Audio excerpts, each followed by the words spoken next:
بسم اللہ الرحمن الرحیم۔ السلام علیکم۔ سعودی حکومت کی جانب سے 20 ممالک کے لیے جو انٹرنیشنل پروازوں پر پابندی لگائی ہے، مگر اس کے باوجود مختلف ممالک سے ان ممالک کے افراد وایا ہوتے ہوئے آ رہے ہیں۔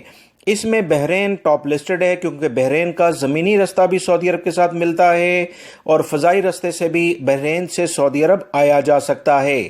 اس بارے میں بہت سارے غیر ملکی افراد اگر سعودی عرب میں جو آنا چاہتے ہیں، خصوصی طور پر پاکستانی اور انڈین بھائی، جو پابندی انٹرنیشنل فلائٹس پر لگی ہے تو وہ بحرین کو پریفر کریں، کیونکہ بحرین کے ذریعے آپ آسانی سے سعودی عرب میں آ سکتے ہیں، کیونکہ بحرین میں جو کنگ فہد پل بحرین اور سعودی عرب کو ملاتا ہے، اس کے بارے میں ایک اہم خبر آ گئی ہے، جس کی تفصیلات دوستوں میں آپ سے شیئر کرتا ہوں۔ ویڈیو لائک کر کے دوستوں سے لازمی شیئر کرے گا تاکہ لاکھوں غیر ملکی افراد جو سعودی عرب میں آنے کی خواہش رکھتے ہیں وہ اس رستے کو آسانی سے استعمال کر سکیں۔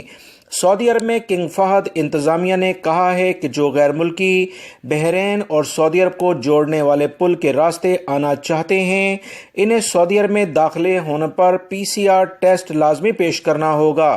یقیناً دوستو، جب آپ سعودی عرب آنے کے لیے بحرین میں 14 دن کا قرنطینہ کریں گے تو لازمی طور پر PCR ٹیسٹ یعنی کہ کورونا کا ٹیسٹ آپ وہاں کروائیں گے، جس کی رپورٹ سعودی عرب میں داخل ہوتے وقت آپ کو دینی پڑے گی۔ اور یہ اہم ترین خبر یہ ہے کہ انتظامیہ نے باقاعدہ خود اعلان کیا ہے کہ غیر ملکی افراد جو بحرین سے آئیں گے ان پر کوئی پابندی نہیں، صرف اور صرف وہ اپنا قرنطینہ کا ٹیسٹ کا رزلٹ ہمیں دکھائیں۔ انتظامیہ نے کہا کہ مملکت آنے والے سعودیوں پر کوئی پابندی نہیں ہے، البتہ غیر ملکی افراد PCR ٹیسٹ لازمی پیش کریں گے اور اس کے بعد سعودی عرب میں اس کا رزلٹ منفی آنے کی صورت میں وہ داخل ہو سکتے ہیں۔ مملکت آنے والے افراد کو PCR ٹیسٹ کی میعاد 72 گھنٹے کے لحاظ سے شو کرنی ہوگی۔ مسافروں کو PCR ٹیسٹ کی رپورٹ پیش کر کے ثابت کرنا ہوگا کہ وہ کورونا وائرس سے پاک ہیں۔ لہٰذا کنگ فہد انتظامیہ کے اس اہم اعلان کے بعد یہ چیز ختم ہو گئی کہ سعودی عرب میں داخل ہونے پر بحرین کے ذریعے کسی قسم کی کوئی پابندی ہے۔ غیر ملکی افراد جو سعودی عرب آنا چاہتے ہیں اس رستے کو چوز کرتے ہوئے سعودی عرب آ جائیں تو بہت بہتر ہے۔ ویڈیو لائک کر کے شیئر بھی کیجیے گا۔ السلام